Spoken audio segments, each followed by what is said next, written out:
نے جو اس کے لیے جہیم کا لفظ استعمال کیا ہے وہ کیوں استعمال کیا ہے، اور پھر تو سب سے بڑی کون سی چیز تھی کہ جس سے جہنم اس کے اوپر وارد ہو گئی؟ عزیزان من، ایک ہی منٹ کے اندر میں عرض کر دوں گا، مناع للخیر، دولت کو سمیٹ کے اپنے لیے رکھتے تھے اور روک کے رکھتے تھے ان کی طرف سے جن کو اس کی ضرورت ہے،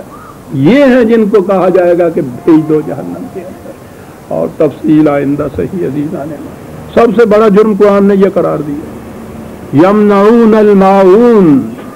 وہ رزق کے جسے بہتے پانی کی طرح ہر غریب کے گھر کے آگے سے گزرنا چاہیے، آوازیں دیتا ہوا کہ آؤ پیاسو بھر لو اپنے اپنے ڈول، یہ اپنے اپنی جگہ اس کو روک رکھتے ہیں کہ کوئی دوسرا اس سے پینے نہ پائے۔ کہا کہ اس سے بڑا جہنم کا مستحق اور کون ہو سکتا ہے صاحب؟ یہ ہے عزیزان من، وہ کیوں سنیں گے وہ یہ چیزیں قرآن کی؟